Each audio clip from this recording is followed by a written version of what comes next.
Hello there.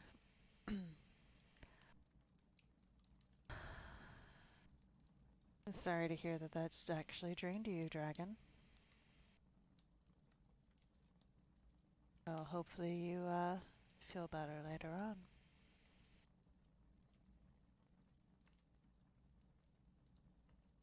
Give me one moment. I need to turn a light on so I can see what I'm reading.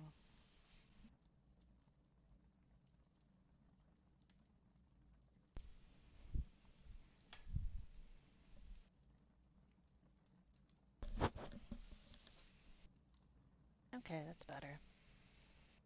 Alright, so we are in the last third. What do you mean, speak? Can you not hear me? My mic is on.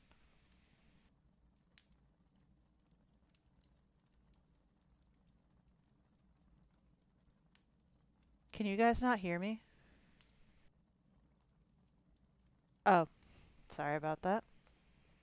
Anyway, we're in the last third of Purgatorio, which means next week we get to start Paradiso. So, sorry about that. Alright, so we're going to start off on Canto 23. The while among the verdant leaves mine eyes I riveted, as he is wont to do, who wastes his life pursuing little birds. My more than father said unto me, Son, come now, because the time is ordained us, more usefully should be apportioned out. I turned my face, and no less soon my steps, unto the sages, who were speaking so they made the going of no cost to me, and lo, were heard a song and a lament. Labia mea domine. Okay, I'm projecting a little bit.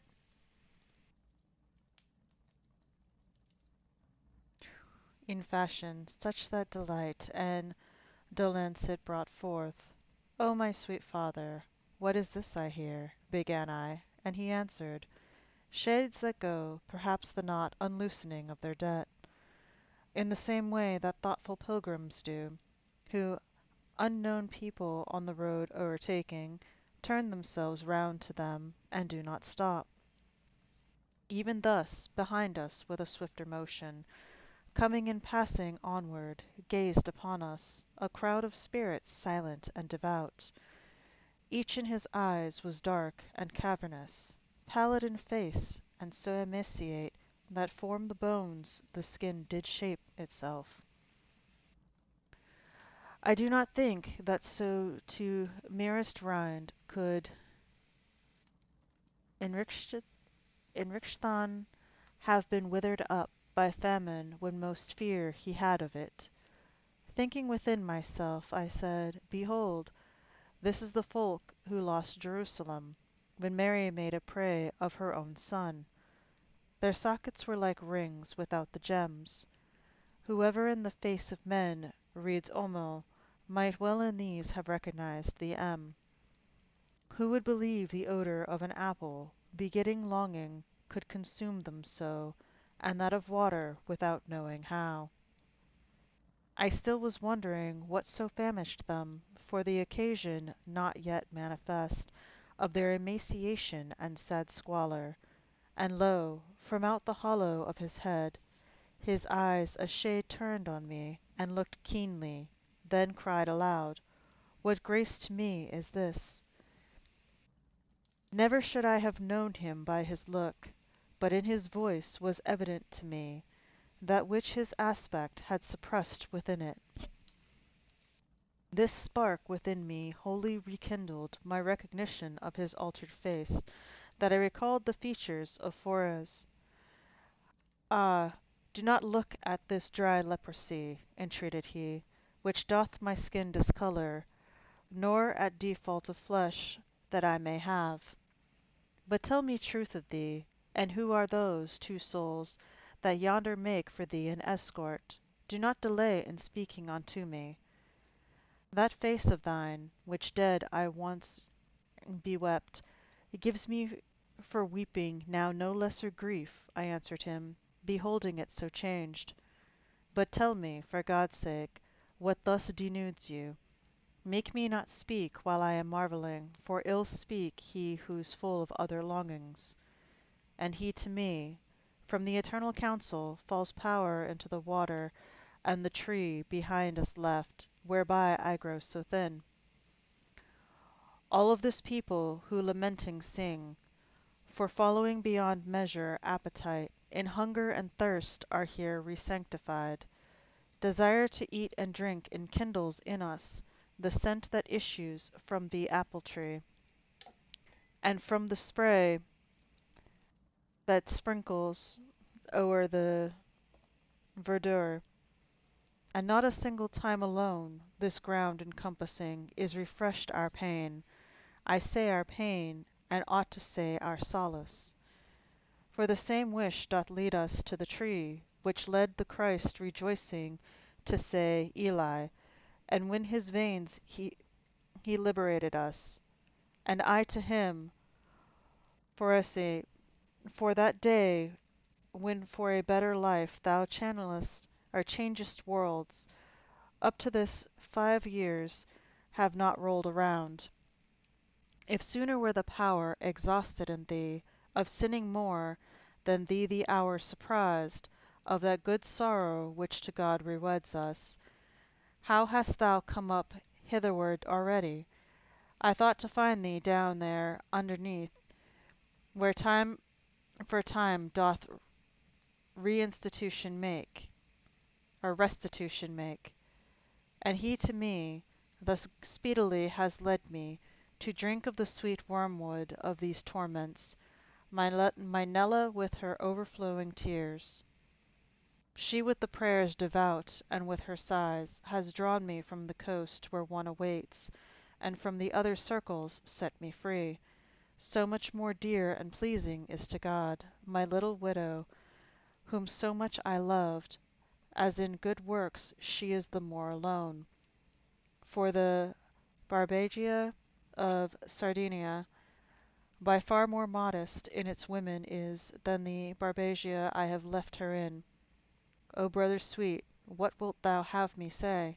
A future time is in my sight already, to which this hour will not be very old, when from the pulpit shall be interdicted to the unblushing womankind of Florence to go about displaying breast and paps.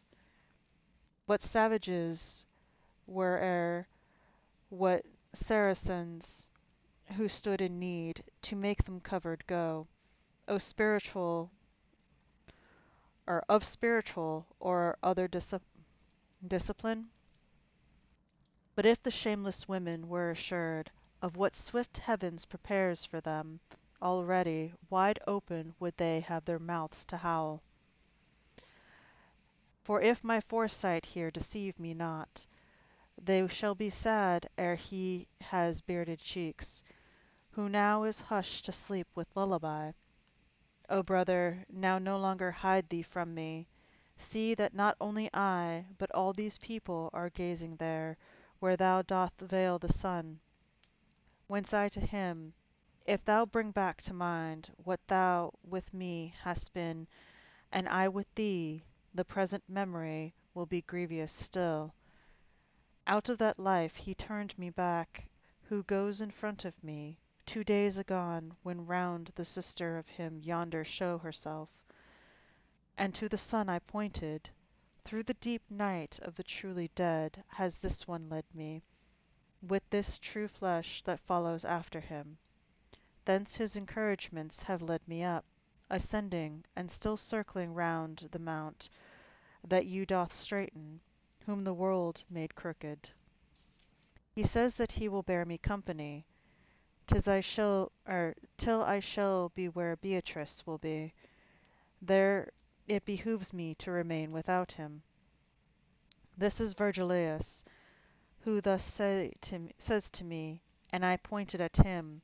The other is the shade, for whom just now shook every slope. Your Rome, that from itself discharges him. Canto 24. Nor speech the going, nor the going that slackened, but talking we went bravely on, even as a vassal urged by a good wind. And shadows, that appeared things doubly dead, from out the sepulchres of their eyes betrayed, wander at me, aware that I was living. And I, continuing my colloquy, said, Peradventure he goes up more slowly than he would do, for other people's sake. But tell me, if thou knowest, where is Picardia? Tell me if any one of note I see among this folk that gazes at me so. My sister who, twixt beautiful and good, I know not which was more, triumphs rejoicing already in her crowd on high Olympus. So said he first, and then, "'Tis not forbidden to name each other here, so milked away is our resemblance by our dieting. This," he pointed his finger, "is Buena Guinta, Buena Guinta of Luca, and that face beyond him there, more peaked than the others, has held the Holy Church within his arms.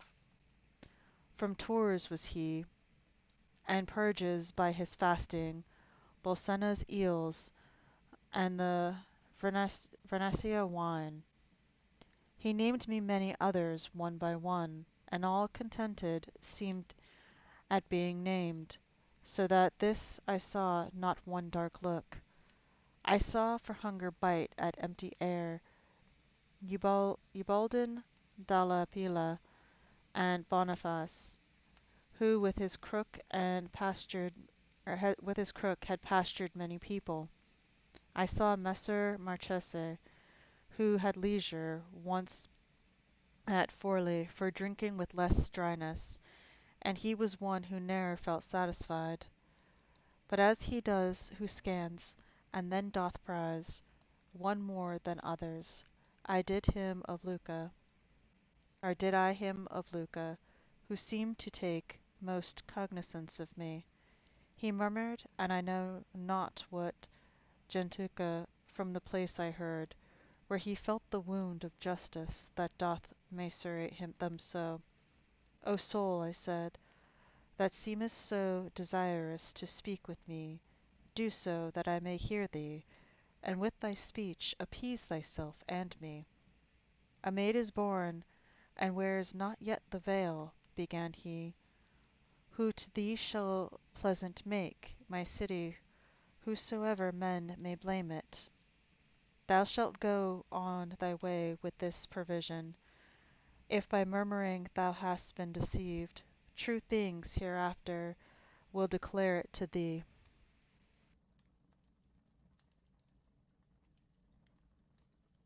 If say if But say of him I here behold, who forth evoked the new invented rhymes beginning, Ladies, that I have intelligence of love, and I to him, one am I who, whenever love doth inspire me, note, and in that measure which he within me dictates, singing go.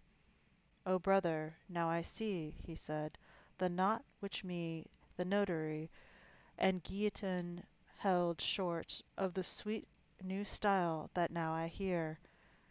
I do perceive full clearly now your pens go closely following after him who dictates, which with our own forsooth came not to pass. And he who sets himself to go beyond, no difference sees from one style to another, and as if satisfied, he held his peace. Even as the birds, that winter towards the Nile, sometimes into a phalanx form themselves, then fly in greater haste, and go in file, In such wise all the people who were there, turning their faces, hurried on their steps, both by their leanness and their wishes light.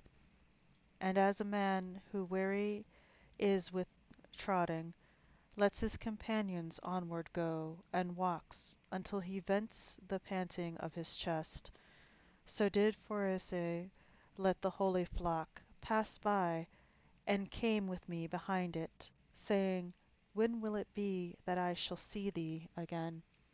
How long? I answered. I may live, I know not, yet my return will not so speedy be, but I shall sooner in desire arrive, because the place where I was set to live, from day to day of good, is more depleted, and unto dismal ruin seems ordained. Now go, he said, for him most guilty of it, at a beast's tail behold I dragged along toward the valley where is no repentance. Faster at every step the beast is going, increasing evermore, until it smites him, and leaves the body vilely mutilated. Not long those wheels shall turn, and he uplifted his eyes to heaven, ere shall be clear to thee that which my speech no farther can declare. Now stay behind, because the time so precious is in this kingdom, that I lose too much by coming onward thus abreast with thee, as sometimes issues forth upon a gallop a cavalier from out a troop that ride, and seeks to honor of the first encounter. So he with greatest strides departs from us, and on the road remained I with those two, who were such mighty marshals of the world. And when before us he had gone so far, mine eyes became to him such pursuivants as was my understanding to his words. Appeared to me with laden and living boughs another apple tree, and not far distant from having but just then turned thitherward. People I saw beneath it lift their hands, and cry I know not what towards the leaves, like little children eager and deluded, who pray, and he they pray do doth not answer, but, to make very keen their appetite, holds their desire aloft and hides it not. Then they departed as if undeceived, and now we came unto the mighty tree, which prayers and tears so manifold refuses. Pass farther onward, without drawing near, the tree of which Eve ate is higher up, and out of that one has this tree been raised. Thus said I, no, th- thus said I, know not who among the branches, whereat Virgilius, Statius, and myself went crowding forward on to the side that rises. Be mindful, said he, of the accursed ones, formed at the cloud-rack, who inebriate combated Theseus with their double breasts, and of the Jews who showed them soft in drinking, whence Gideon would not have them for companions, when he towards Midian the hills descended. Thus, closely pressed to one of the two borders, on passed we, hearing sins of gluttony, followed forsooth by miserable gains. Then set at large upon the lonely road, 1,000 steps and more we onward went, in contemplation, each without a word. What go ye thinking thus, ye three alone? Said suddenly a voice, whereat I started, as terrified and timid beasts are wont.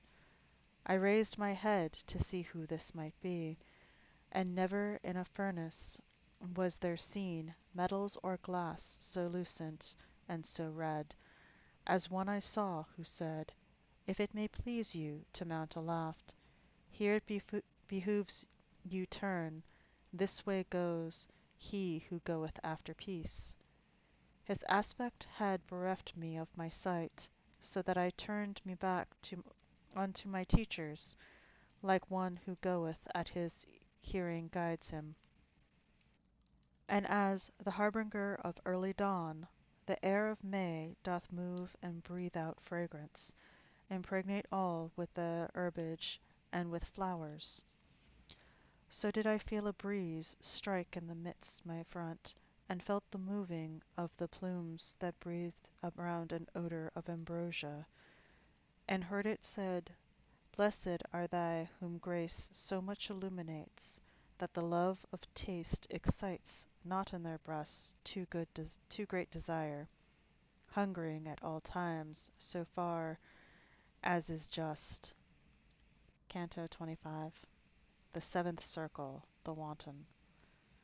Now was it the ascent no hindrance brooked, because the sun had his meridian circle to Tartarus left, and night to Scorpio.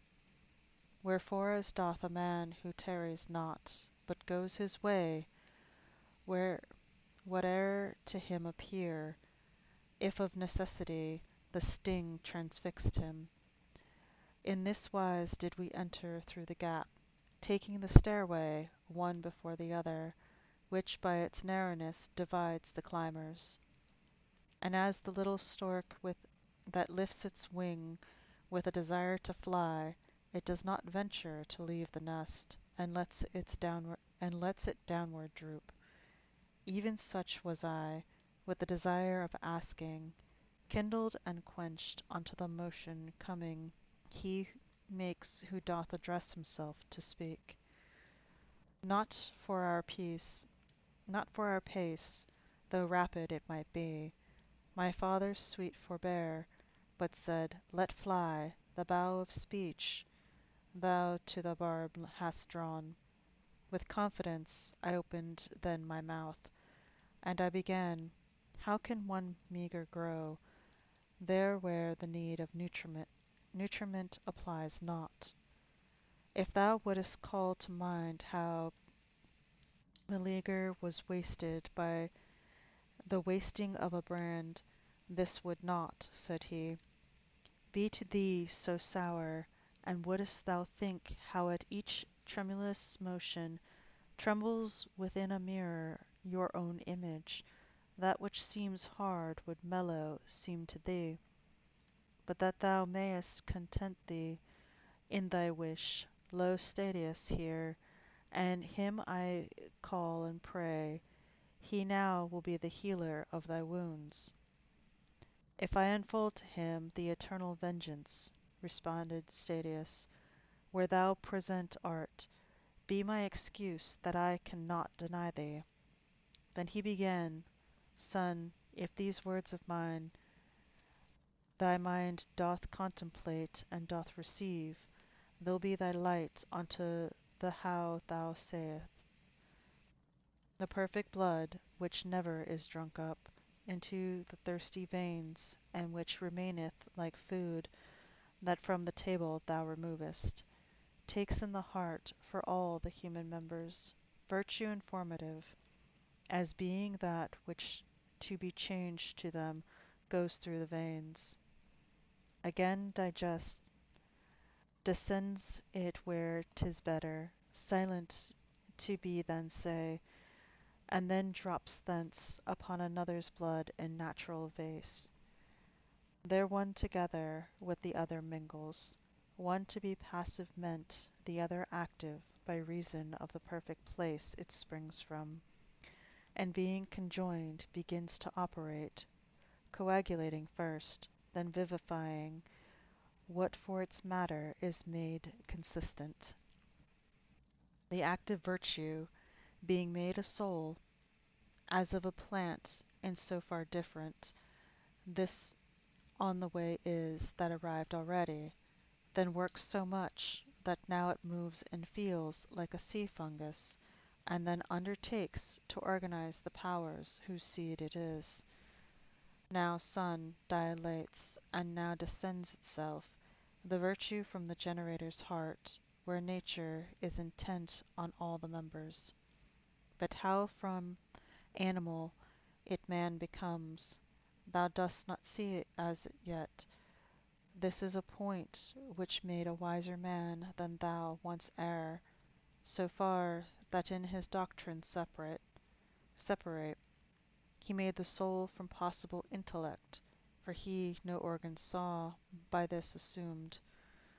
Open thy breast unto the truth that's coming, and know that, just as soon as in the foetus the articulation of the brain is perfect, the primal motor turns to it well pleased, at so great art of nature, and inspires a new spirit with virtue all replete, which what it finds there active doth attract into its substance, and becomes one soul, which lives and feels and on itself revolves.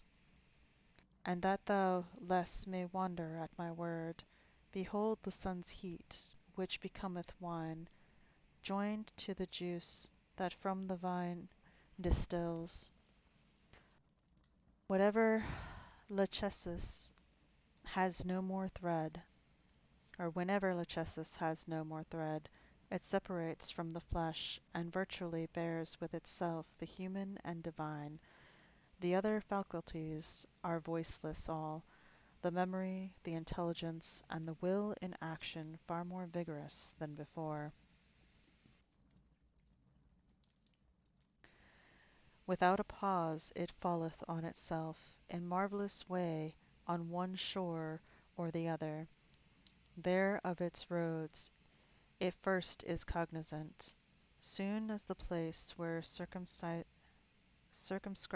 it, the virtue informative rays round about, as and as much is as in the living members. And even as the air, when full of rain, by alien rays that are therein reflected, with divers colours shows itself adorned, so there the neighbouring air doth shape itself into that form which doth impress upon it virtually the soul that has stood still, and then in manner of the little flame, which followeth the fire where'er it shifts, after the spirit followeth its new form, since afterwards it takes from this its semblance, and is called shade, and thence it organizes after every sense, even to the sight. Thence it is that we speak, and thence we laugh. Thence it is that we form the tears and sighs that on the mountain thou mayhap hast heard, according as impress us our desires and other affections. So the shade is shaped, and this is cause of what thou wonderest at. And now unto the last of all the circles we had arrived, and to the right hand turned, and were attentive to another care. There the embarkment shoots forth flames of fire, and upward doth the cornice breathe a blast that drives them back, and from itself sequesters. Hence we must needs go on the open side, and one by one, and I did fear the fire on this side and on the falling down. My leader said, along this place one ought to keep upon the eyes a tightened rein, seeing that one so easily might err. Sume Deus Clementia in the bosom of the great burning chanted, then I heard, which made me no less eager to turn round. The spirits saw I walking through the flame, wherefore I looked to my own steps and theirs, apportioning my sight from time to time. After the close which to the hymn is made, aloud they shouted, Virum non cognosco. Then recommenced the hymn with voices low. This also ended, cried they, to the wood Diana ran, and drove forth Hellas, therefrom, who had of Venus felt the poison. Then to their song returned they, then the wives they shouted, and the husbands who were chaste, as virtues and marriages vow imposes. And I believe that them this mode suffices, for all the time the fire is burning them, with such care is it needful, and such food, that the last wound of all should be closed up. Give me one moment.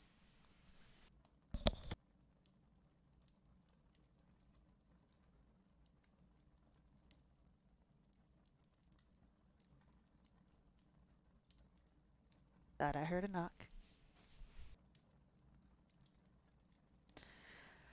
Canto 26. Sodomites. While on the brink, thus one before the other, we went upon our way, oft the good master said, "Take thou heed, suffice it that I warn thee."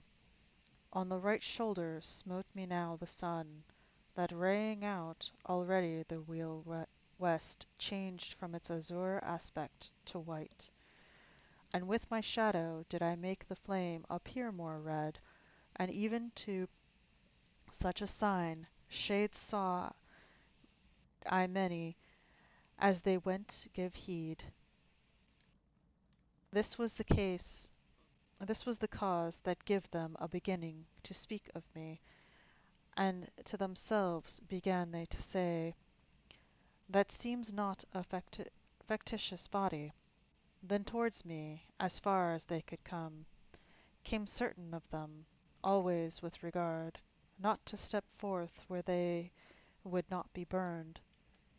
O thou who goest, not from being slower, but reverent perhaps, behind the others, answer me, who in thirst and fire am burning? Nor to me only is thine answer needful, for all of these have greater thirst for it than for cold water, Ethiop or Indian. Tell us how it is that thou makest thyself a wall unto the sun, as if thou hadst not entered as yet into the net of death. Thus one of them addressed me, and I straight should have revealed myself, were I not bent on the other novelty that then appeared. For through the middle of the burning road there came a people face to face with these, which held me in suspense when gazing at them. There see I hastening upon either side, each of the shades, and kissing one another without a pause, content with brief salute. Thus in the middle of their brown battalions, muzzle to muzzle, one ant meets another, perchance to spy their journeys, perchance to spy their journey or their fortune. No sooner is the friendly greeting ended, or ere ever the first footstep passed onward, each one endeavors to outcry the other. The new-come people, Sodom and Gomorrah, the rest, into the cow Pasiphae enters, so that the bull unto her lust may run. Then as the cranes, that to Raphene mountains might fly in part, and part towards the sands, these of the frost, those of the sun avoidant, one folk is going, and the other coming. And weeping they return to their first songs, and to the cry that most befitteth them, and close to me approached, even as before, the very same who had entreated me, attend to listen in their countenance. I, who their inclination twice had seen, began, O souls secure in the possession, whene'er it may be, of a state of peace, neither unripened nor ripened, have remained my members upon earth, but here are with me, with their own blood and their articulations. I go up here to be no longer blind. A lady is above, who wins this grace, whereby the mortal through your world I bring. But as your greatest longing satisfied, may soon I become, so that thy heaven may house you, which full of love is, and most aptly spreads. Tell me, that I again in books may write it, who are you, and what is that multitude which goes upon its way behind your backs? Not otherwise in wonder is bewildered the mountaineer, and starting round is dumb, when rough and rustic to the town he goes, with every shade became in its appearance, but when they of the stupor were disturbed, which in high hearts is quickly quieted. Blessed be thou, who of our borderlands, he recommenced, who first had questioned us, experience freightest for a better life. The folk that comes not with us have offended, in that for which once Caesar, triumphing, heard himself call in contumely Queen. Therefore they separate, exclaiming, Sodom, themselves reproving, even as thou hast heard, and add unto their burning by their shame. Our own transgressions were hermaphrodite, but because we observe not human law, following on like unto beasts our appetite, in our opprobrium by us is read, when we part company, the name of her who bestialized herself in bestial wood. Now knowest thou our acts, and what our crime was. Wouldst thou perchance by name know who we are? There is not time to tell, nor could I do it. Thy wish to know me shall in sooth be granted. I, Guido Guinicelli, and now purge me, having repented ere the hour extreme. This same that in the sadness of Lycurgus 2 sons became, their mother re-beholding. Such I became, but rise not to such height. The moment I heard name himself, the father of me and of my betters, who had ever practised the sweet and gracious rhymes of love, and without speech, and hearing thoughtfully, for a long time I went, beholding him, nor for the fire did I approach him near. When I was fed with looking, utterly myself I offered ready for his service, with affirmation which compels belief. And he to me, Thou leavest footprints such in me, from what I hear, and so distinct, Lethe cannot efface them, nor make dim. But if thy words just now in truth have sworn, tell me, what is the cause why thou displayest the in word and look that dear thou holdest me? And I to him, those dulcet lays of yours, which long as shall endure our modern fashion, shall make forever dear their very ink. O brother, said he whom I point out, and here he pointed at a spirit in front, was of the mother tongue a better smith. Verses of love and prose of romance, he mastered all, and let the idiots talk, who think the Lamosin surpasses him. To clamor more than truth they turn their faces, and in this way establish their opinion, ere art or reason has by them been heard. Thus many ancients with guillotine did, from cry to cry, still giving him applause, until the truth has conquered with most persons. Now if thou hast such ample privilege, 'tis granted me to go unto the cloister, wherein is Christ, an abbot of the college. To him repeat for me a paternoster, so far as needed to us of this world, where power of sinning is no longer ours. Then to give place perchance to one behind, whom he had near, he vanished in the fire, as fish in water going to the bottom. I moved a little towards him pointed out, and said that to his name my own desire, and honor place, was making ready. He of his own free will began to say, Tan mebellis vostre cotes deman, que je nom.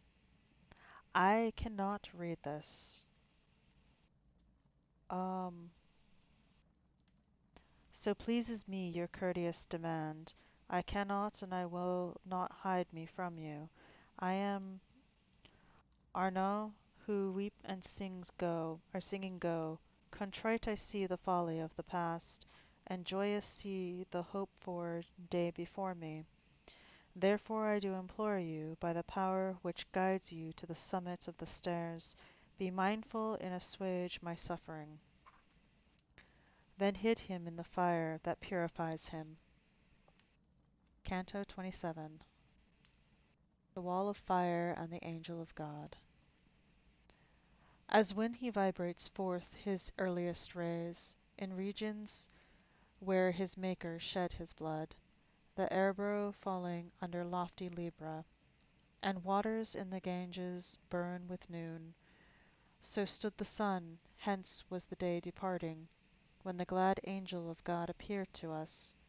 Outside the flame he stood upon the verge, and chanted forth, Beauty mundo cord, in voice by far more living than our own. Then no one further goes, souls sanctified, if first the fire bite not within its centre, and be not deaf unto the song beyond. When we were close beside him, thus he said, Wherefore e'en such became I, when I heard him, as he is who is put into the grave. Upon my clasped hands I straightened me, scanning the fire and vividly recalling the human bodies I had once seen burned. Towards, towards me turned themselves my good conductors, and unto me Virgilius said, My son, here may indeed be torment, but not death. Remember thee, remember, and if I, on Grayon, have safely guided thee, what shall I do now I am nearer God? Believe for certain, shouldst thou stand a full millennium in the bosom of this flame, it could not make thee bald a single hair. And if perchance thou think that I deceive thee, draw nearer to it, and put it to the proof, with thine own hands upon thy garment's hem. Now lay aside, now lay aside all fear, turn hitherward and onward come securely, and I still motionless, and 'gainst my conscience. Seeing me stand still motionless and stubborn, somewhat disturbed, he said, Now look thou, son, twixt Beatrice and thee there is this wall. As at the name of Thisbe opened his lids, the dying Pyramus, and gazed upon her, what time the mulberry became vermilion. Even thus, my obduracy being softened, I turned to my wise guide, hearing the name that in my memory evermore is welling. Whereat he wagged his hand and said, How now? Shall we stay on this side? Then smiled as one does at a child who vanquished by an apple. Then unto the fire in front of me he entered, beseeching Statius to come after me, who a long way before divided us. When I was in it, into molten glass, I would have cast me to refresh myself, so without measure was the burning there. And my sweet father, to encourage me, discoursing still of Beatrice, went on, saying, Her eyes I seem to see already. A voice that on the other side was singing, directed us, and we, attend alone, on that came forth where the ascent began. Venite benedicti patris me sounded within a splendor which was there, such it o'ercame me, and I could not look. The sun departs, it said, and night cometh. Tarry ye not, but onward urge your steps, so long as ye the west becomes not dark. Straight forward through the rock the path ascended, in such a way that I cut off the rays before me of the sun, that now was low.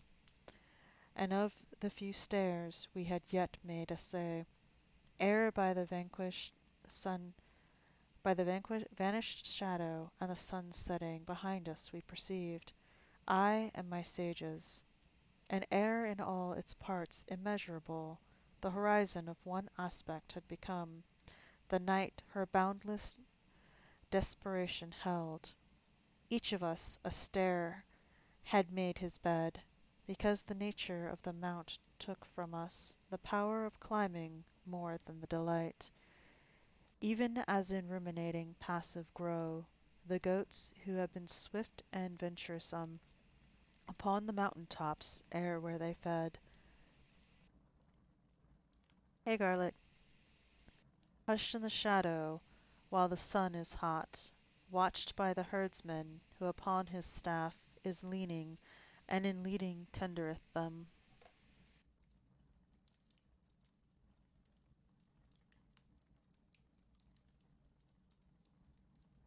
And as the shepherd, lodging out of doors, passes the night beside his quiet flock, watching that no wild beast may scatter it, such at that hour were we, all three of us, I like the goat, and like the herdsman they, begirt on this side and on that by rocks.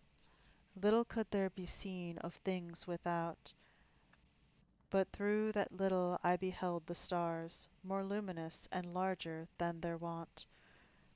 Thus ruminating and beholding these, sleep seized upon me, sleep that oftentimes before a deed is done has tidings of it.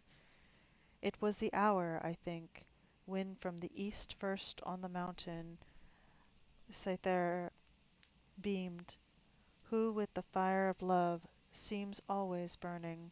Youthful and beautiful in dreams, methought, I saw a lady walking in a meadow, gathering flowers, and singing she was saying, Know whosoever may my name demand, that I am Leah, and go moving round my beauteous hand to make myself a garland.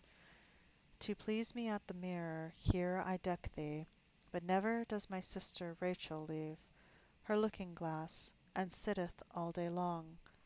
To see her beauteous eyes, as eager is she, as I am to adorn me with my hands. Her seeing and me doing satisfies.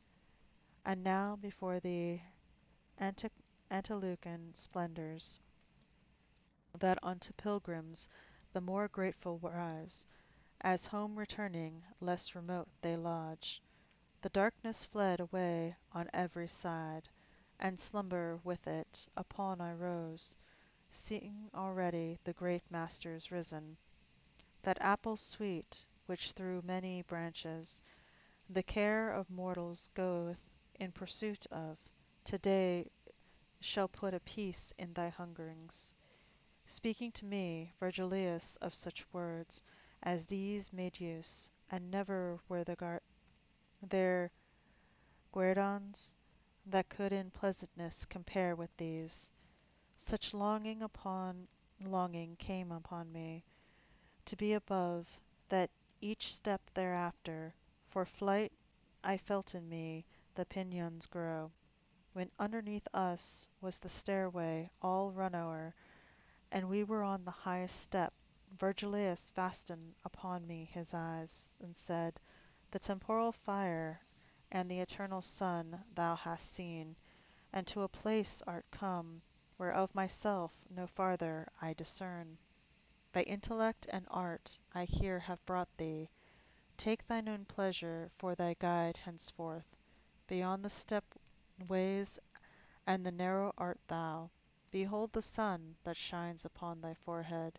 Behold the grass, the flowerets, and the shrubs, which of itself alone this land produces, until rejoicing come the beauteous eyes, which weeping caused me to come unto thee. Thou canst sit down, and thou canst walk upon them. Expect no more, or word or sign from me.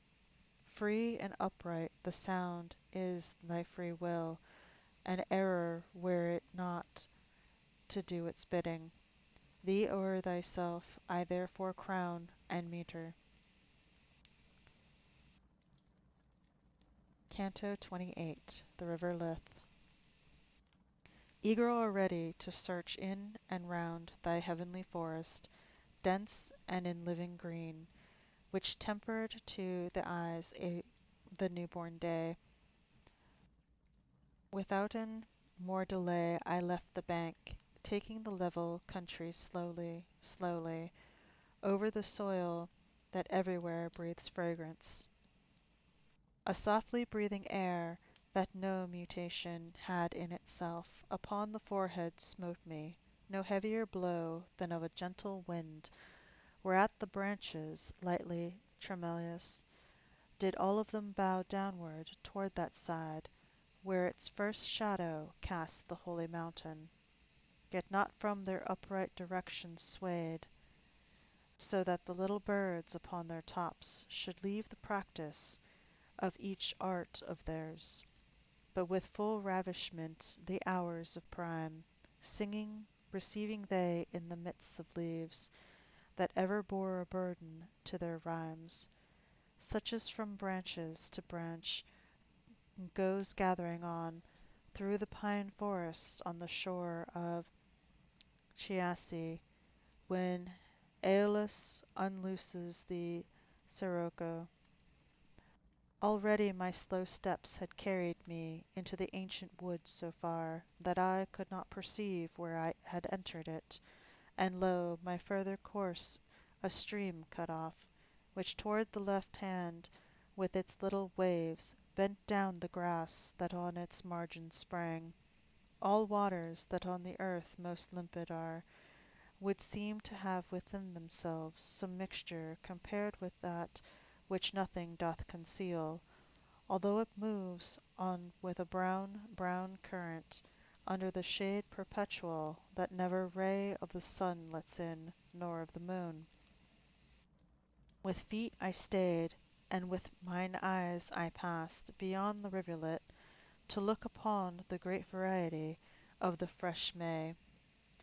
And there appeared to me, even as appears suddenly something that doth turn aside through every wonder, every other thought, a lady all alone, who went along, singing and culling floweret after floweret, with which her pathway was all painted over.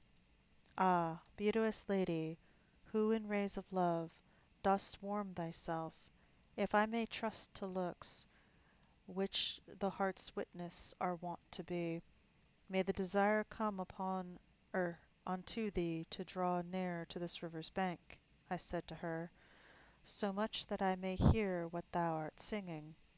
Thou makest me remember where and what Prospina, that moment when was lost her mother her, and she herself the spring, as turns herself, with feet together pressed, and into the ground, a lady who is dancing, and hardly puts one foot before the other, on the vermilion and the yellow flowerets, she turns towards me, not the otherwise than maiden, who her modest eyes cast down, and my entreaties made to the content, so near approaching that the dulcet sound came unto me together with its meaning.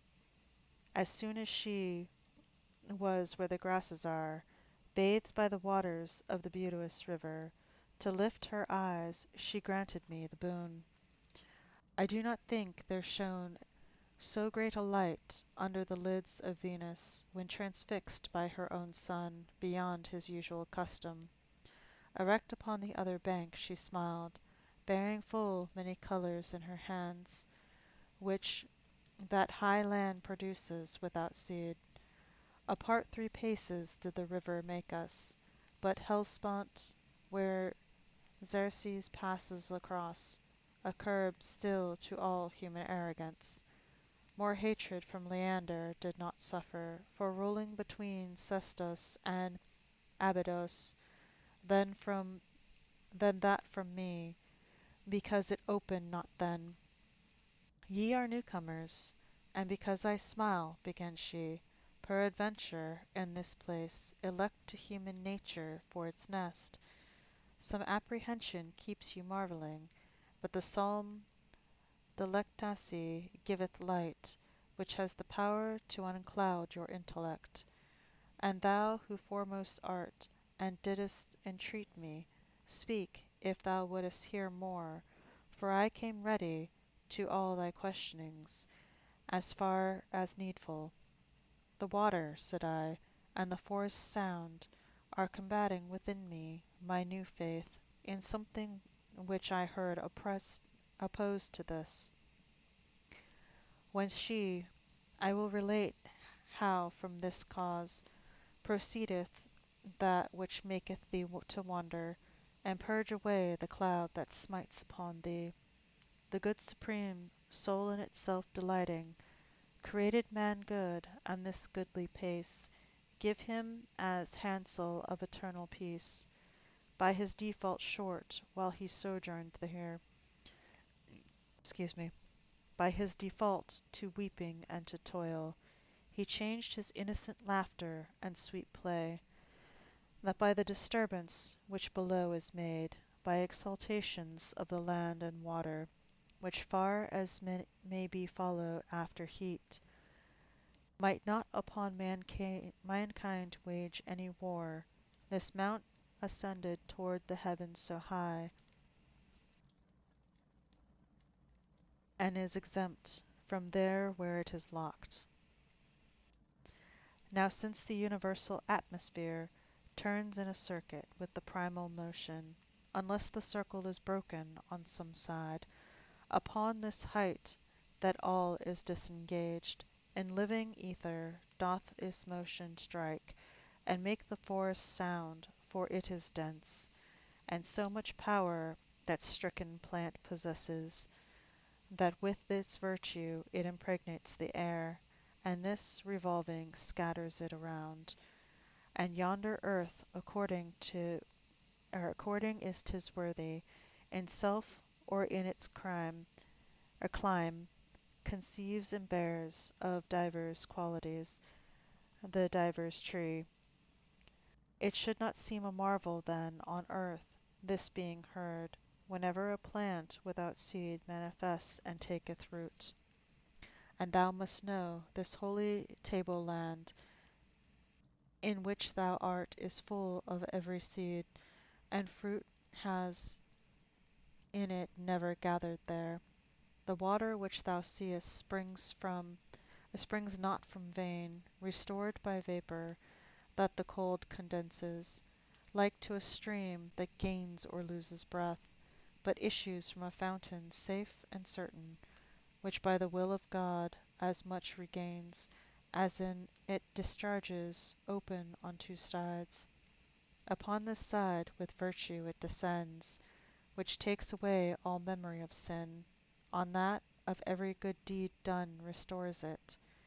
Here Lethe is upon the other side. Enoe it is called, and worketh not, if first on either side it be not tasted. This every other savour doth transcend, not and notwithstanding, slaked for so may be thy thirst, that I reveal to thee no more. I'll give thee a corollary still in grace, nor think my speech will be to thee less dear, if it spread out beyond my promise to thee. Those whom in ancient times have fainted in song, the age of gold and its felicity, dreamed of this place dreamed of this place perhaps upon Parnassus. Here was the human race in innocence. Here evermore was spring, and every fruit. This is the nectar of which each one speaks. Then backward did I turn me wholly round unto my poets, and saw that with a smile they had been listening to these closing words. Then to the beautiful lady turned mine eyes. Canto 19, Art 29. Singing like unto an enamored lady, she with the ending of her words continued, Beauty quorum tecta sunt peccata. and even as nymphs that wandered all alone among the sylvan shadows, sedulous, one to avoid, one to see the sun, she then against the stream moved onward, going along the bank, and I abreast of her, her little steps with little steps attending. Between her steps and mine were not 100, when equally the margins gave a turn, in such a way that to the east I faced. Nor even thus our way continued far, before the lady wholly turned herself unto me, saying, Brother, look and listen. And lo, a sudden lustre ran across on every side athwart the spacious forest, such that it made me doubt if it were not if it were lightning. But since the lightning ceases as it comes, and that continuing brightness more and more, within my thought I said, What thing is this? And a delicious melody there ran along the luminous air, whence holy zeal made me rebuke the hardihood of Eve. For there where earth and heaven obedient were, the woman only, and but just created, could not endure to stay neath any veil, underneath which she devoutly stayed. I sooner should have tasted those delights, ineffable and for a longer time, while mid such manifold first fruits I walked, of the eternal pleasure all enwrapt, and still solicitous of more delights. In front of us, like an enkindled fire, became the air beneath the verdant boughs, and the sweet sound of singing now was heard. O virgins sacrosanct, if I if ever hunger, Virgil's, or cold from you I have endured, the occasion with re- spurs me their reward to claim. Now Helicon must needs pour forth from me, and with her choir Urania must assist me, to put in verse things difficult to think. A little farther on, 7 trees of gold, in semblance the long space still intervening, between ourselves and them did counterfeit. But then I had approached so near to them, the common object, which the sense deceives, lost not by distance any of its marks. The faculty that lends discourse to reason did apprehend that they were candlesticks, and in the voices of the song, Hosanna, above them flamed the harness beautiful, far brighter than the moon in the serene of midnight, at the middle of her month. I turned me round, with admiration filled, to good Virgilius, and he answered me, with visage no less full of wonderment. Then back I turned my face to those high things, which moved themselves towards us so sedately.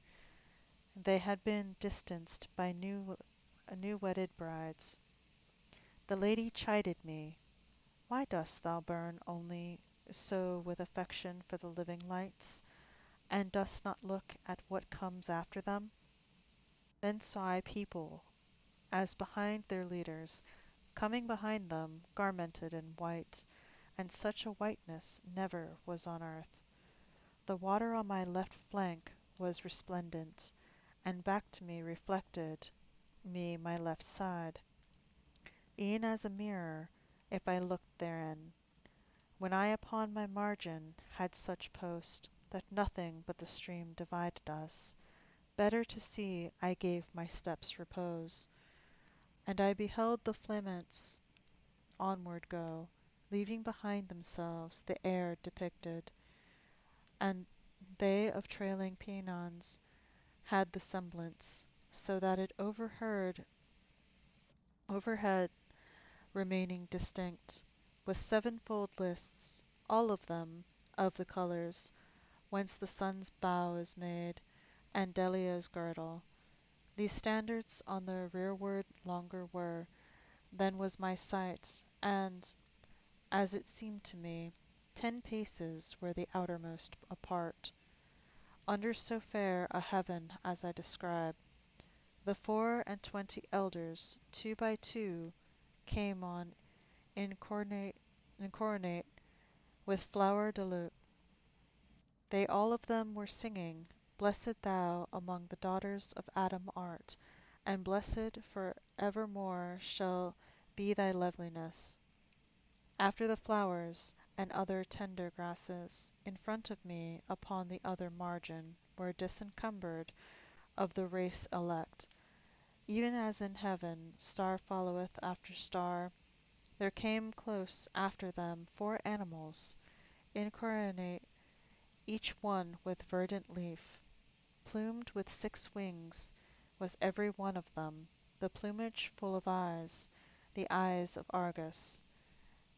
If they were living, would be such as these.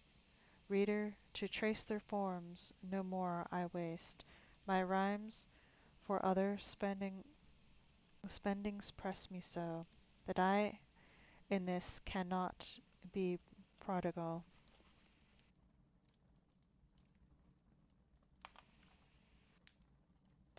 But read Ezekiel, who depicteth them, as he beheld them from the region cold, coming with cloud, and whirlwind, and with fire, as such as thou shalt find them in his pages. Such were they here, saving that, in their plumage, John is with me, and differenteth from him. The interval between these 4 contained a chariot triumphal on 2 wheels, which by a griffin's neck came drawn along, and upward he extended both his wings between the middle list and 3 by 3, so that he injured none by cleaving it. So high they rose that they were lost to sight. His limbs were gold, so far as he was bird, and white the others with vermilion mingled. Not only Rome with no such splendid car e'er gladdened Africanus and Augustus, but poor to it that the sun would be, that of the sun, which serving was burnt up at the importune orison of earth, when Jove was so mysteriously just. 3 maidens at the right wheel in a circle came onward dancing, one so very red that in the fire she hardly had been noted. The second was as if her flesh and bones had all been fashioned out of emerald. The third appeared as snow but newly fallen. And now they seemed conducted by the white, now by the red, and from the song of her the others took their step, or slow or swift. Upon the left hand 4 made holiday, vested in purple, following the measure of one of them, with 3 eyes in her head. In rear of all the group here treated of 2 old men I beheld, unlike in habit, but like in gait, each dignified and grave. One showed himself as one of the disciples of that supreme Hippocrates whom nature made for the animals she holds most dear. Contrary care the other manifested, with sword so shining and so sharp it caused terror to me on this side of the river. Thereafter 4 I saw of humble aspect, and behind all an aged man alone, walking in sleep with countenance acute. And like the foremost company, these 7 were habited, yet of flower de luce no garland round about the head they wore, but of the rose and other flowers vermilion. A little distance would the sight have sworn that all were a flame above the brows. And when the car was opposite to me, thunder was heard, and all that folk aghast seemed to have further progress interdicted. There with the vanward ensigns standing still. Canto 30. Virgil's Departure. Beatrice. Dante's shame. When the septrion of the highest heaven, which never either setting knew or rising, nor veil of other cloud than that of sin, and which made every one therein aware of his own duty, as the lower makes whoever turns the helm to come to port, motionless halted, the voracious people, that came at the first between it and the Griffin, turned themselves to the car, as to their peace, and one of them, as if by heaven commissioned, singing Veni sponsa del Libano, shouted 3 times, and all the others after. Even as the blest at the final summons shall rise up quickened, each one of his cavern uplifting light and reinvested flesh. So upon the celestial chariot 100 rose, ad versam tanti senis, ministers and messengers of life eternal. They all were saying, Benedictus qui venis, and scattering flowers above and around about. Manibus audat lilia plenis. Ere now I have beheld, as day began, the eastern hemisphere all tinged with rose, and the other heaven with fair serene adorned, and the sun's face uprising overshadowed, so that by tempering affluence or influence of vapors, for a long interval the eye sustained it, thus in the bosom of a cloud of flowers, from which those hands angelical ascended, and downward fell again inside and out. Over her snow-white veil with olive cinct appeared a lady under a green mantle, vested in color of the living flame, and my own spirit, that already now so long a time had been, that in her presence, trembling with awe, it had not stood abashed, without more knowledge, having by mine eyes, through occult virtue, that from her proceeded an ancient love and mighty influence felt, as soon as on my vision smote the power sublime, that had already pierced me through, ere from my boyhood I had yet come forth. To the left hand I turned with that reliance with which the little child runs to his mother, when he has fear, or when he is afflicted, to say unto Virgilius, not a drachm of blood remains in me, that does not tremble, I know the traces of the ancient flame. But us Virgilius, of himself deprived, had left, Virgilius, sweetest of all fathers, Virgilius, to whom I for safety gave me, not whatsoever lost the ancient mother, availed my cheeks, now purified from dew, that weeping they should not again be darkened. Dante, because Virgilius has departed, do not weep yet, do not weep yet awhile, for by another sword thou needest must weep. E'en as an admiral, who on poop and prow comes to behold the people that are working in other ships and cheers them to well doing. Upon the left hand border of the car, when on the sound I turned of mine own name, which of necessity is here recorded, I saw the lady, who erewhile appeared, veiled underneath the angelic festival, directed her eyes to me across the river. Although the veil that from her head descended, encircled with the foliage of Minerva, did not permit her to appear distinctly, in attitude still royally majestic, continued she, like unto one who speaks, and keeps his warmest utterance in reverence. Look at me well, in sooth I'm Beatrice. How didst thou deign to come in up to the mountain? Didst thou not know that man is happy here? Mine eyes fell downward into the clear fountain, but, seeing myself therein, I sought the grass. So great a shame did weigh my forehead down. As to the sun the mother seems superb, so she appeared to me, for somewhat bitter tasteth the savour of severe compassion. Silent became she, and the angels sang suddenly, Ente Domine separavi, but beyond Peds Meos did not pass, even as the snow among the living rafters upon the back of Italy congeals, blown on and drifted by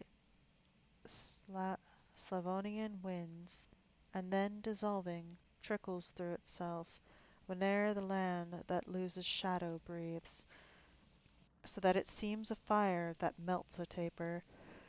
E'en thus was I without a tear or sigh, before the song of those who sing forever, after the music of the eternal spheres. But when I heard in their sweet melodies compassion for me, more than had they said, O wherefore, that lady, doth thou thus unbraid him?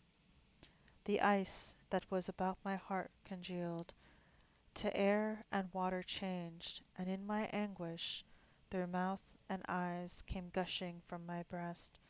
She, on the right hand border of the car, still firmly standing, to those holy beings, thus her discourse directed afterwards: Ye keep your watch in the eternal day, so that nor night nor sleep can steal from you. One step the ages make upon their path.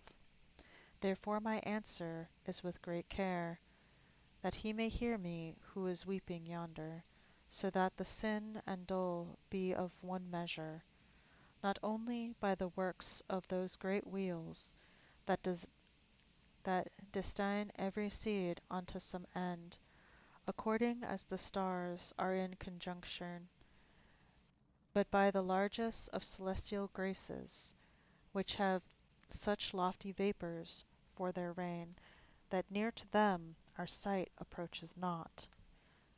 Such had this man become in his new life, potentially, that every righteous habit would have made admirable proof in him. But so much more malignant and more savage becomes the land untilled and with bad seed, the more good earthly vigour it possesses. Sometime I did sustain him with my look, revealing unto him my youthful eyes. I led him with me, turned in the right way.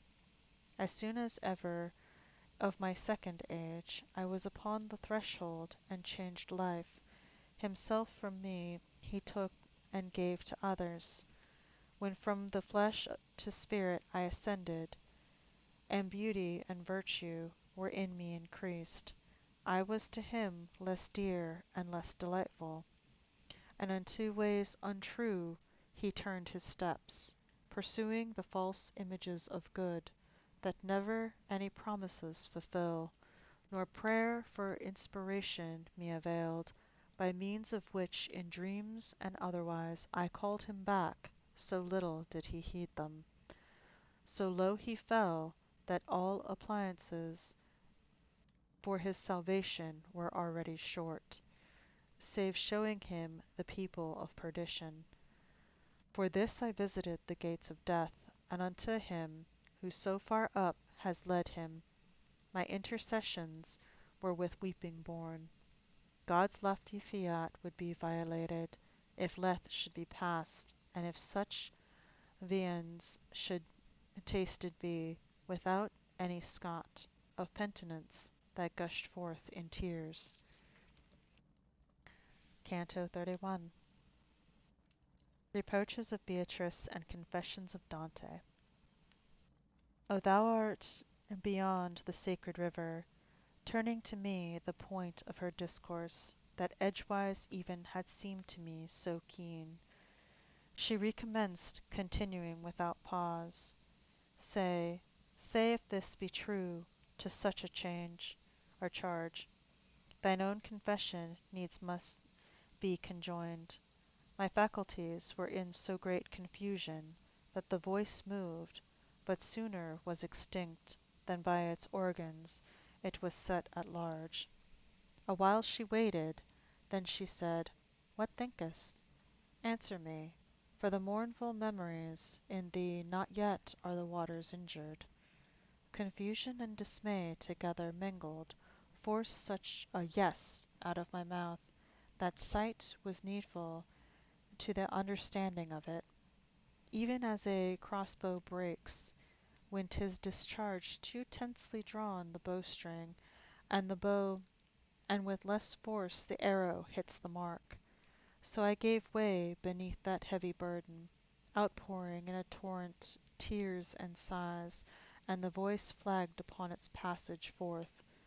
Whence she to me, in those desires of mine which led thee to the loving of that good, beyond which there is nothing to aspire to? What trenches lying transverse, on what chains didst thou discover, that of passing onward thou shouldst have thus despoiled thee of the hope?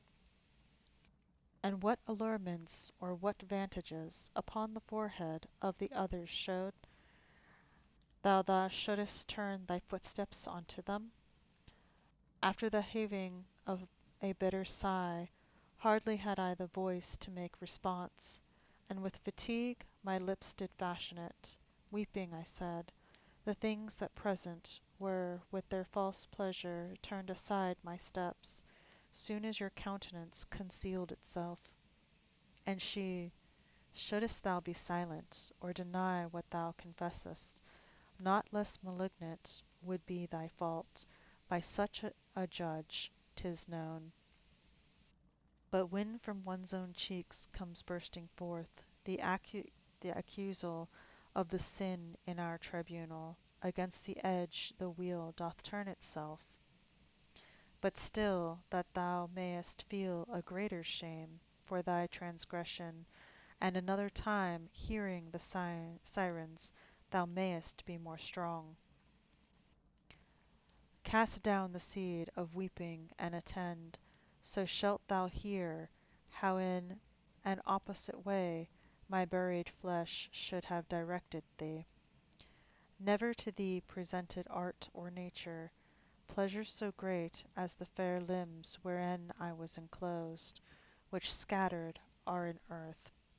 And if the highest pleasure thus did fail thee, by reason of my death, what mortal thing should then have drawn thee into its desire? Thou oughtest verily at the first shaft of things fallacious to have risen up, to follow me, who was no longer such. Thou oughtest not to have stooped thy pinions downward, to wait for further blows, or little girl, or other vanity of such brief use. The callow birdlet awaits for two or three, but to the eyes of those already fledged, in vain the net is spread, or shaft is short.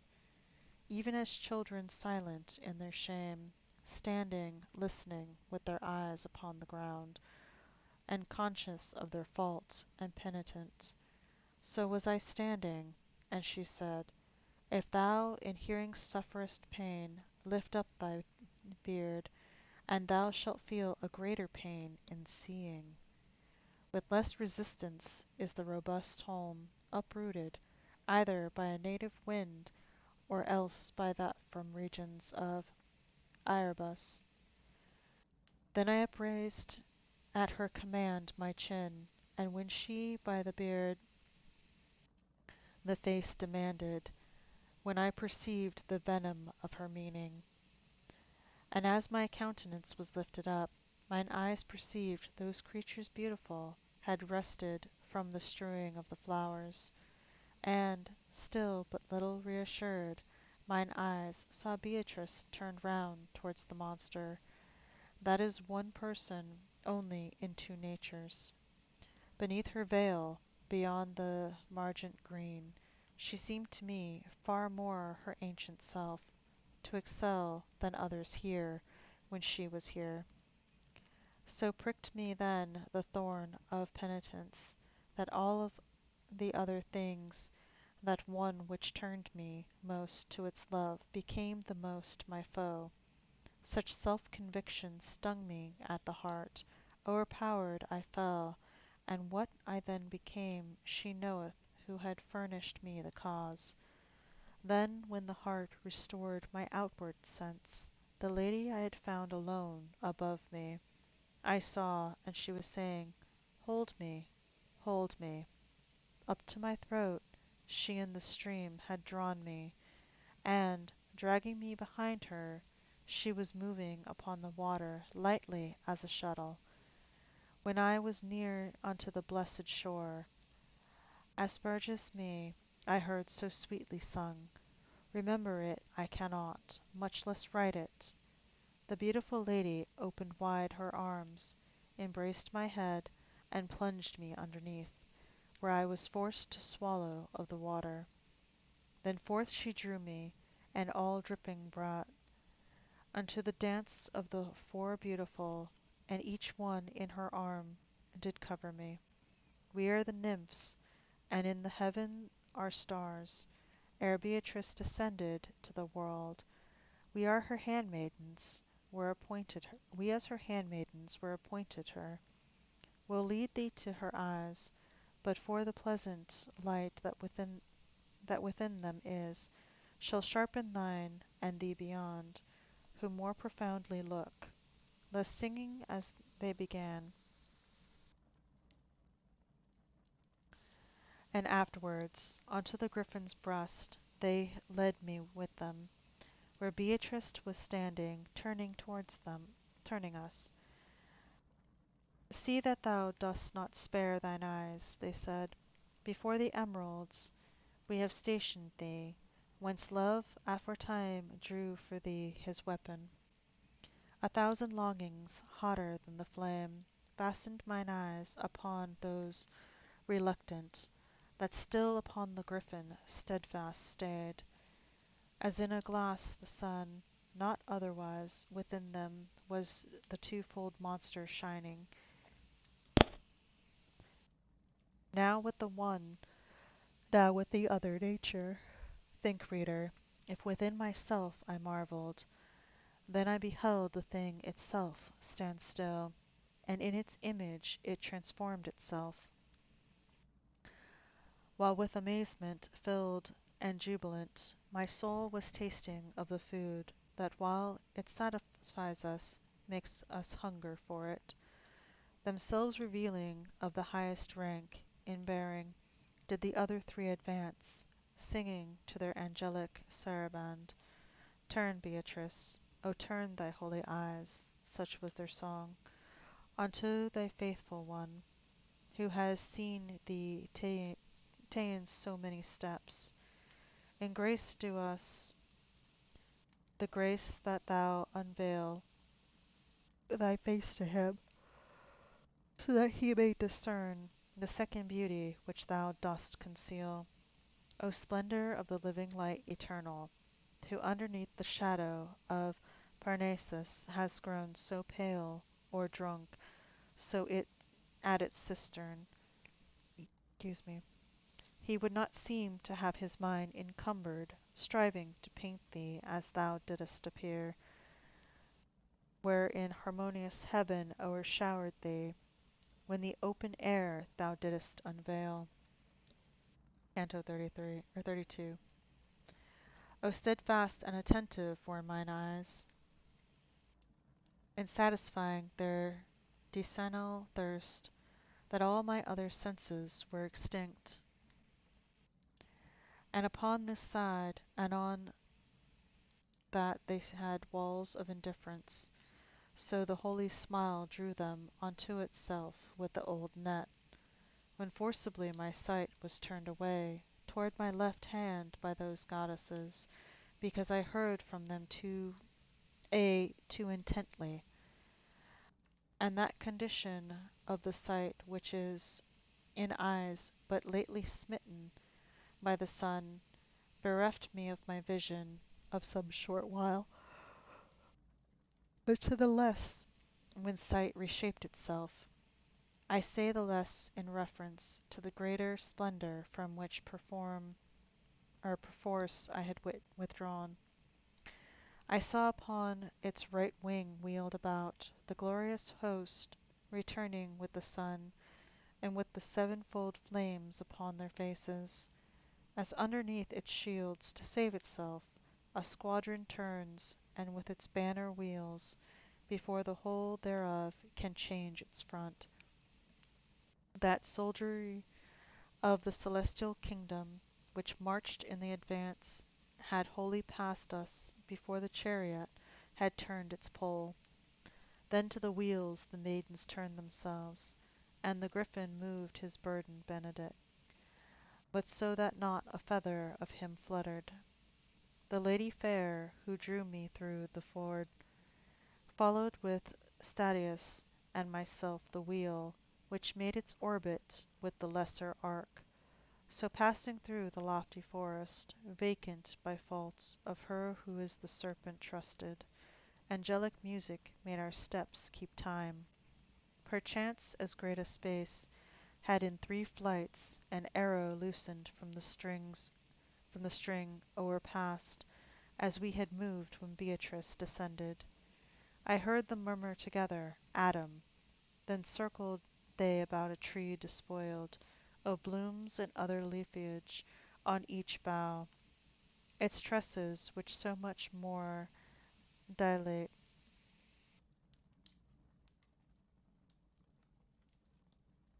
as higher they ascend, had been by Indians among their force marveled at for height. Blessed art thou, O Griffin, who dost not pluck with thy beak these branches sweet to taste, since appetite by this was turned to evil. After this fashion round the tree robust the others shouted, and the twofold creature thus is preserved the seed of all the just. And turning to the pole which he had dragged, he drew it close beneath the widowed bough, and what was of it untold, unto left bound. In the same manner as our trees, when downward falls the great light, with that together mingled, which after the celestial lasca shines, begin to swell and then renew themselves, each one with its own color, ere the sun hardens its steeds beneath another star. Less than of rose and more than violet, a hue disclosing, was renewed the tree that had erewhile its boughs so desolate. I never heard, nor here below is sung, the hymn which afterward that people sang, nor did I bear the melody throughout. Had I the power to paint how I fell asleep, those eyes compassionless of Syrinx hearing, those eyes which more watching cost so dear, even as a painter who from modeling paints would portray how I was lulled to sleep. He may, who well can picture drowsihood. Therefore I pass to what time I awoke, and say a splendor rent from me the veil of slumber and a calling, Rise, what dost thou? As to behold the apple tree in blossom, which makes the angels greedy for its fruit, and keep perpetual bridals in the heaven. Peter and John and James conducted were, and overcome recovered at the word, by which still greater slumbers have been broken, and saw their school diminished by the loss, not only of Elias, but of Moses, and the apparel of their master changed. So I revived, and saw that piteous one above me standing, who had been conductress aforetime of my steps beside the river. And all in doubt, I said, Where's Beatrice? And she, Behold her seated beneath the leafage new, upon the root of it. Behold the company that circles her. The rest behind the griffin are ascending, with more melodious song and more profound. And if her speech were more diffuse, I know not, because already in my sight was she, who from the hearing of aught else had shut me. Alone she sat, the very earth, left there as guardian of the chariot, which I had seen the biform monster fastened. Encircling her, a cloister made themselves, the seven nymphs, with those lights in their hands, which are secure from Aquilon and Auster. Short while shalt thou be here a forester, and thou shalt be with me forevermore, a citizen of that Rome where Christ is born. Therefore, for the world's good which liveth ill, fix on the car thine eyes, and what thou seest, having returned to earth, take heed thou write. Thus Beatrice and I, who at the feet of her commandments all devout was, my mind and eyes directed where she willed, never descended with so swift a motion, fire from a heavy cloud, when it is raining, from out the region which is most remote, as I beheld the bird of Jove descended, down through the tree rending away the bark, as well as blossoms and the foliage new. And he with all his might the chariot smote, whereat it reeled like vessel in a tempest, tossed by the waves, now starboard, and now larboard. Thereafter saw I leap into the body of the triumphal vehicle a fox, that seemed unfed with any wholesome food, but for his hideous sins unbriding him, my lady put him to as swift a flight as such a fleshless skeleton could bear. Then by the way that it before had come, into the chariot's chest I saw the eagle descend, and leave it feathered with its plumes, as such as issues from the heart that mourns. A voice from heaven there issued, and it said, my little bark, how badly art thou frighted. Methought then that the earth did yawn between both wheels, and I saw rise from it a dragon, who through the chariot upward fixed its tail, and as a wasp it drops back its sting, drawing unto itself his tail malign, drew out the floor, and went his way rejoicing. That which remained behind, even as with grass and fertile region, with the feathers offered, perhaps with pure intention and benign, reclothed itself, and with them were reclothed the pole and both the wheels so speedily a sigh doth longer keep the lips apart. Transfigured thus the holy edifice, thrust upward heads upon the parts of it, three on the pole and one at either corner. The first were horned like oxen, but the four had a single horn upon the forehead, a monster such as had never yet been seen. Firm as a rock upon a mountain high, seated upon it, there appeared to me a shameless horror with eyes swift glancing round, and, as if not to have her taken from him, upright beside her I beheld a giant, and ever and anon they kissed each other, but because she her wanton roving eye turned upon me, her angry paramour did scourge her from her head unto her feet. Then full of jealousy, the fierce wrath, he loosened the monster, and across the forest dragged it so far he made of that alone a shield unto the horror and the strange beast. Canto 33. Deus vernat gens. Alternating, now three, now four, melodious psalmody, the maidens in the midst of tears began, And Beatrice, compassionate and sighing, listened to them with such a countenance, that scarce more changed was Mary at the cross. But when the other virgins place had given for her to speak, uprisen to her feet, with colour as of fire, she made response: Modicum and not videbitis me, et iterum my sisters predilict. Modicum e vos videbitis me. Then all the seven in front of her she placed, and after her, by beckoning only, moved me and the lady and the sage who stayed. So she moved onward, and I do not think that her 10th step was placed upon the ground, when with her eyes upon mine she smote, and with a tranquil aspect, Come more quickly. To me she said, that if I speak with thee, to listen to me thou mayest be well placed. As soon as I was with her, as I should be, she said to me, Why, brother, dost thou not venture to question now, in coming with me?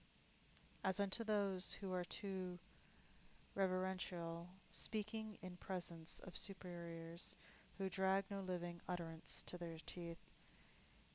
It me befell, that without perfect sound, began I, My necessity, Madonna, you know, that which thereunto is good. And she to me, Of fear and bashfulness, henceforward I will have thee strip thyself, so that thou speak no more as one who dreams.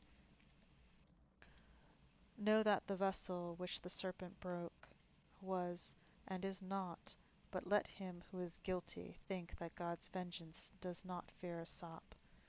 Without an heir shall not forever be the eagle that left his plumes upon the car, whence it became a monster, then a prey. For verily I see, and hence narrate it, the stars already near to bring the time, from every hindrance safe, and every bar, within which of 500, 10 and 5, one sent from God, shall slay the thievish woman, and that some giant who is sinning with her. The peradventure my dark utterance, like Themis and the Sphinx, may less persuade thee, since in their mode it clouds the intellect. But soon the facts shall be the naiads, who shall this difficult enigma solve, without destruction of the flocks and harvests.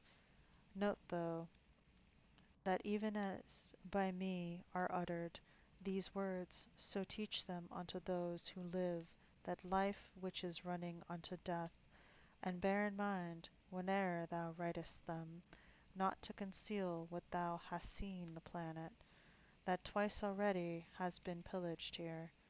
Whoever pillages or shatters it, with blasphemy of deed offendeth God, who made it holy for his use alone, forbidding that, in pain and in desire, 5,000 years and more the firstborn soul craved him who punished in himself the bite. Thy genus slumbers, if it deem it not for special reason so preeminent in height and so inverted in its summit, and if thy vain imagings had not been water of Elsa round about thy mind, and Pyramus to the mulberry their pleasure, thou by so many circumstances only the justice of the interdict of God morally in the tree wouldst recognize. But since I see thee in thine intellect converted into stone and stained with sin, so that the light of my discourse doth daze thee, I will too, if not written, in at least painted, thou bear it back within thee, for the reason that cinct with palm and pilgrim's staff is borne, and I, as by a signet is the wax, which does not change the figure stamped upon it. My brain is now imprinted by yourself. But wherefore so beyond my power of sight soars your desirable discourse, that the more I strive, so much the more I lose it. That thou mayest recognize, she said, the school which thou hast followed, and mayest see how far its doctrine follows after my discourse, and mayest behold your path from the divine, distant as far as separate as from earth the heaven that highest hastens on. Whence her I answer, I do not remember that I ever estranged myself from you, nor have I conscience of it that reproves me. And if thou art not able to remember, smiling she answered, recollect thee now that thou this very day hast drunk of Lethe. And if from smoke a fire may be inferred, such an oblivion clearly demonstrates some error in thy will elsewhere intent. Truly from this time forward shall my words be naked, so far as it is befitting to lay them open unto thy rude gaze. And more coruscant, and with slower steps, the sun was holding the meridian circle, which with the point of view shifts here and there, when halted, as he cometh to a halt, who goes before a squadron as its escort, if something new he find upon his way, the ladies seven at a dark shadow's edge, such as beneath green leaves and branches black, the Alp upon its frigid borders wears. In front of them the Tigris and Euphrates, methought I saw forth issue from one mountain, and slowly part, like friends, from one another. O light, O glory of the human race, what stream is this which here unfolds itself from out one source, and from itself withdraws? For such a prayer 'twas said unto me, Pray, Matilda, that she tell thee, and here answered as one who doth free himself from blame. The beautiful lady, this and other things were told to him by me, and sure I am the water of Lethe has not hid them from him. And Beatrice, perhaps a greater care, which oftentimes our memory takes away, has made the vision of his mind obscure. But Enoi, behold, that yonder rises, lead him to it, and, as thou art accustomed, revive again the half-dead virtue in him. Like gentle soul that maketh no excuse, but makes its own the will of another's will, as soon as by a sign it is disclosed, even so, when she had taken hold of me, the beautiful lady moved onto Statius, said in her womanly manner, Come with him. If, reader, I possessed a longer space for writing it, I yet would sing in part of the sweet draught that ne'er would satiate me, but inasmuch as full are all the leaves made ready for the second canticle, the curb of art no farther lets me go. From the most holy water I returned, regenerate in the manner of the new trees, that are renewed with a new foliage, pure and disposed to mount unto the stars. And with that, we have finished Purgatorio. You probably heard Sagril waking up in the background. And, oh, excuse me. He should be taking over for me soon.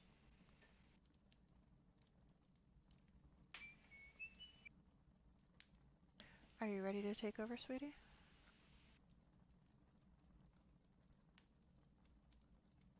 Are you going to be taking over tonight? Alright, then I need to find someone to raid.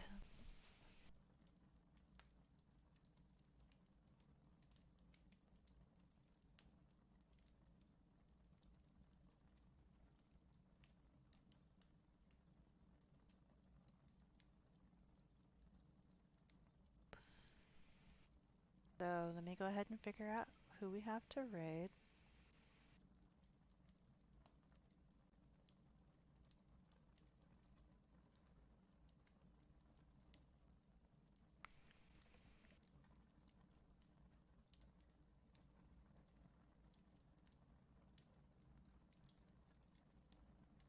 There's a lot of people streaming right now.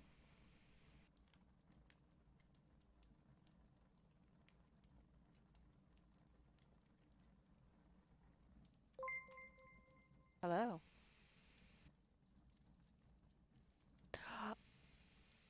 Oh, Miracle Raid. Hi. That mean Kazu just finished?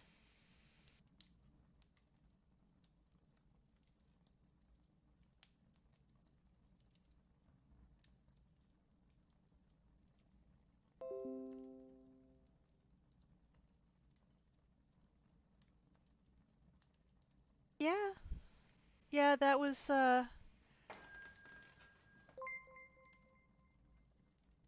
Hey Kazu, you just finished. I was actually getting ready to raid you. Thank you. Ah. Oh, thank you, Kazu. Um, yeah, I literally just finished Purgatory. Thank you guys for the raid. Thank you guys for the follows. Um, yes, welcome everybody. I am so sorry. Because Sagril is actually too tired at the moment to continue. So,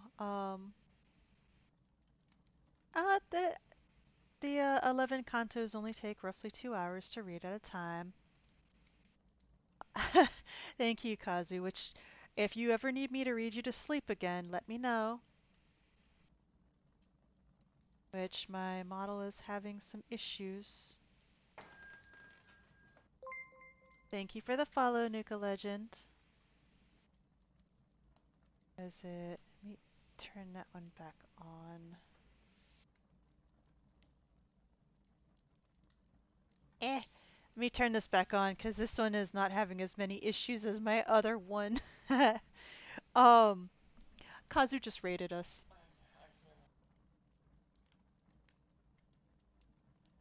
So,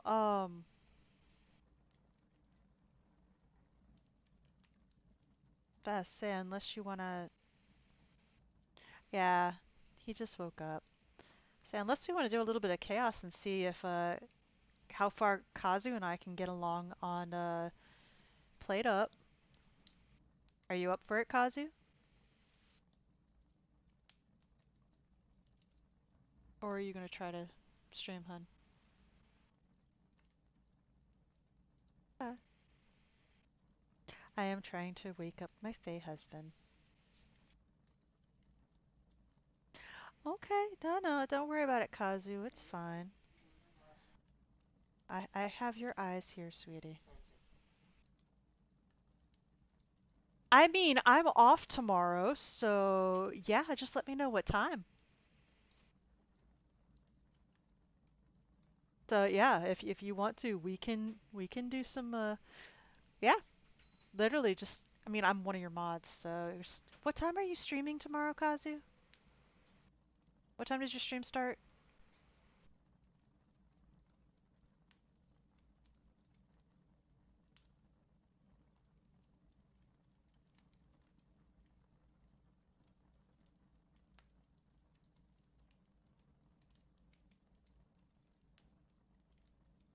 Kazu? Did you disappear already? Oh, okay. 10 a.m.? 2 p.m. sounds good. So if you guys want to see me and Kazu run around with like chickens with our heads cut off trying to actually serve orders to people, um, that's gonna be fun.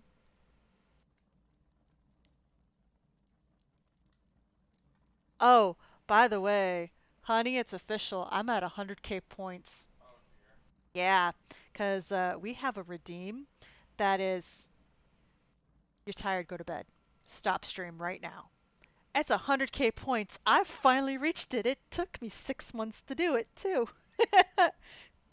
There's like 3 more people that within the next month or so that should be hitting it as well. because Sagril likes to run on pure exhaustion a lot. And sometimes he just needs a little help saying, honey, go to sleep. You need the rest. So we have these sitting in our back pockets. You know what you're going to be doing, sweetie? I'll say, because he did the Limbus Company, he actually beat the railway in 118 turns because he overclocked the egos, which egos are special powers of certain people. See you, Kazu. I will see you tomorrow.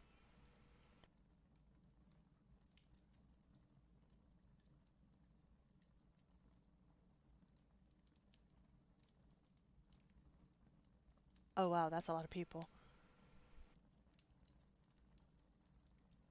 Oh, wow. Hello, everybody. Ah,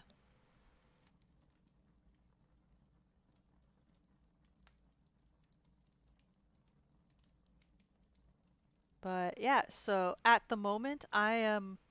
Hi, Geekbot. How's it going?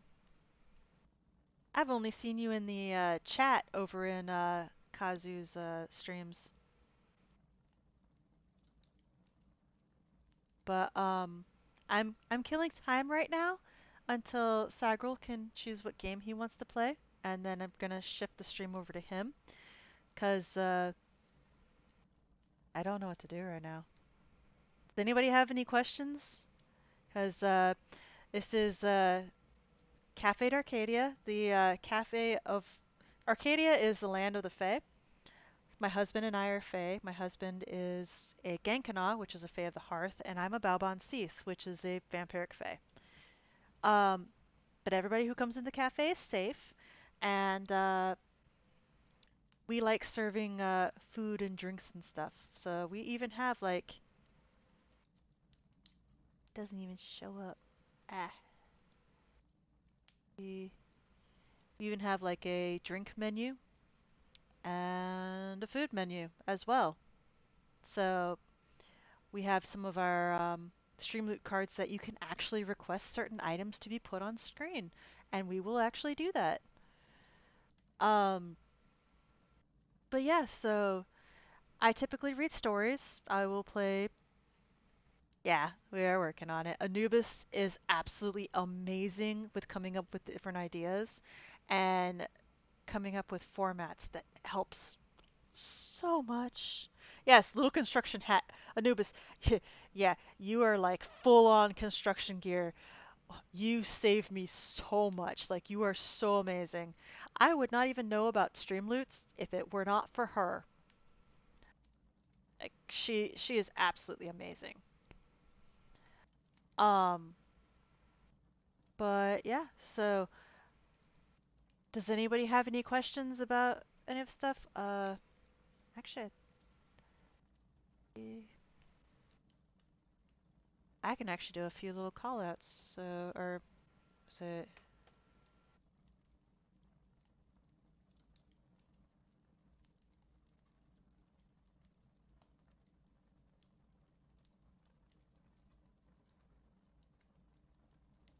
so we can actually showcase some of our people. Boink. Kiki got double. Oh, Berserker Nobu? Oh, that's loud. Sorry. Is this it? Or is it Avenger card? Assassin. Assassin. So that was one of our friends. Oh, what did you do? What is that card? It Trefa. I Sorry, I actually have Streamlets at the moment, so I can pull up what that card exactly was.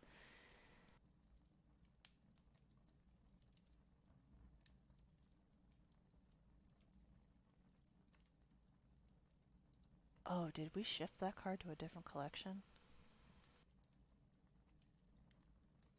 We did. Give me a moment. I'm sorry.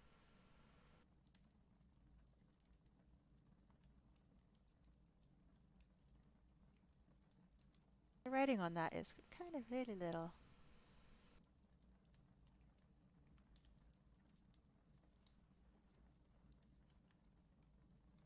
A pun on trivia. Yeah, I know. I'm just trying to figure out what it was so I can actually do it correctly. I don't see where that card went to. Oh, there it is. Bet you didn't know this about the Feywild. Sago Arena will let you know interesting tidbits about the Fey to impress your friends. Oh! Have a good night, Geekbot. Alright, so what's a cool tidbit about the Fae? Um, it's nice meeting you as well. We are at Cafe Arcadia. We are nothing like the World of Darkness Fae. Those ones are scary. Um, we do play tricks. We will try to take things from you sometimes, but it's all in good fun, and we will usually give it back.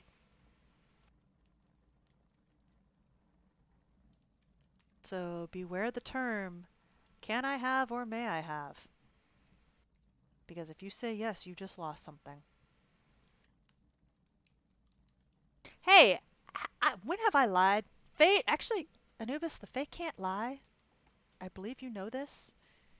We can talk circles around the truth, but we can't outright lie.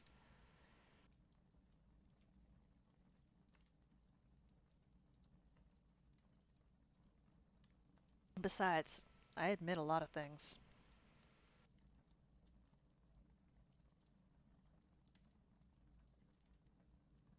Clips from stream. Oh no, Kazu. uh,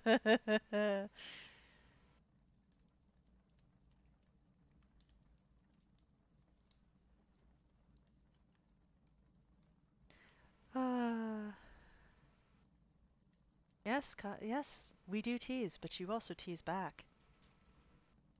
And at least I don't let Sagrel use that card. He has to wait almost a month to be able to, for people to use that card now. And I'm not going to elaborate on which one that is. You know which one it is, Anubis. I'm not trying to be a turd here. So we have a call out for Chaldea Gurus, who's actually a good friend, and if you guys don't know who they are, they're really awesome. You should check them out. Let's do a call out for I know, I'm doing some call outs of some friend streamers.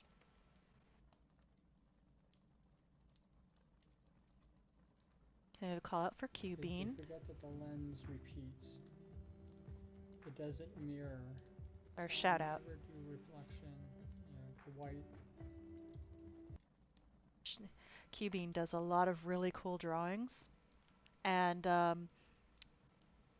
he has a very nice singing voice. Okay.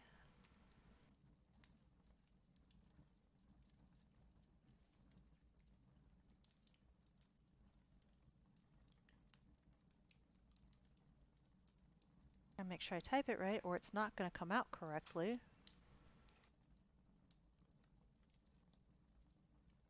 He is a very good bean.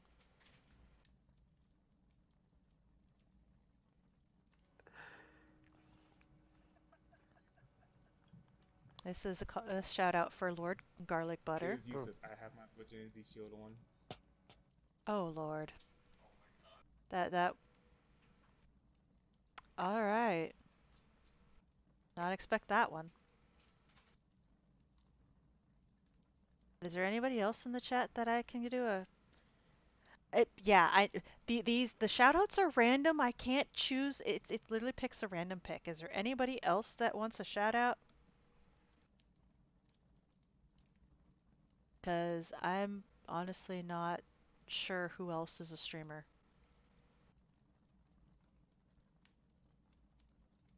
Oh, you stream, Mr. Brawl?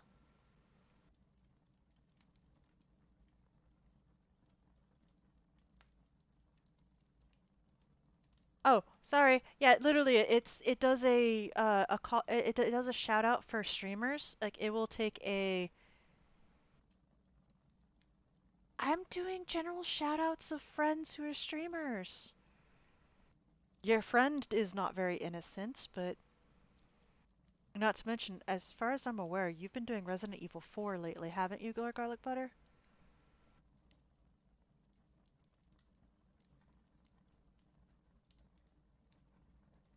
But Sago's actually ready to take over at the moment, so what we're gonna do is I'm going to